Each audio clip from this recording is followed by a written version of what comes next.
Let's now switch focus to the United States, where a high-stakes redistricting battle is heating up, and the Democratic lawmakers in Texas have ended a dramatic walkout, clearing the way for the Republicans to push through a new electoral map backed by President Donald Trump. The Democratic legislators who fled Texas for 2 weeks have returned to the state capital in Austin.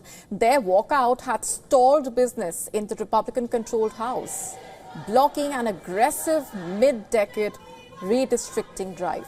In fact, with the return of the Democrat lawmakers, Republicans now have the quorum. The new congressional map will be pushed through, creating 5 additional GOP-friendly seats ahead of the 2026 midterms.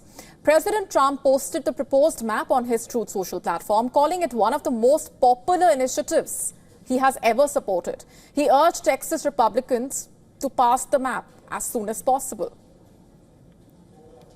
In a statement, the Texas House Democratic Caucus called the maps unconstitutional and vowed to build a legal record to defeat them in court, but their return also opens a new front in the nation's redistricting wars. And in a sign of an escalating political tug of war, the California Democrats saying that they will fight back with new maps of their own. The Democratic governor, meanwhile, announced the legislative package to place a referendum on this year's ballot, in a way rewriting California's congressional maps to offset Texas's new Republican seats.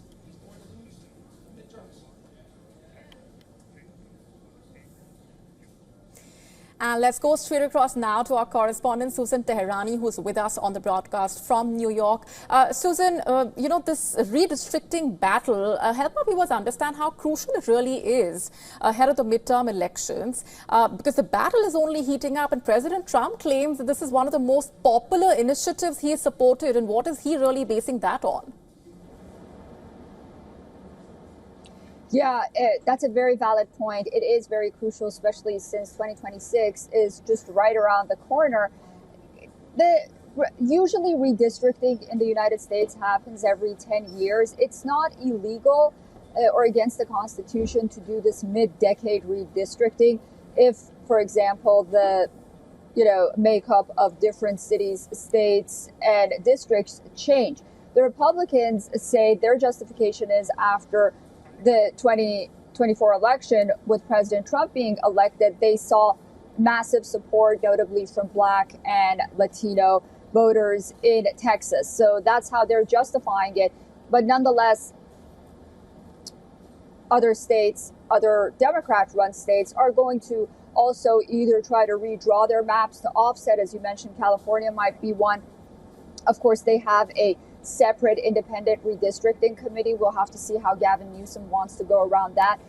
But here in New York as well, which is a very blue state, they're also thinking of, possibly doing this mid-decade redistricting just to offset what's happening in Texas. But nonetheless, it appears that the Texas one is going to go through, and Texas may gain up to 5 Republican seats going into the 2026 midterms. But nonetheless, this is not the last that we are going to be hearing of this redistricting and so-called gerrymandering, and the fight is going to continue for sure. All right, we'll keep coming back to you as and when further updates trickle in. Thanks very much for now, Susan.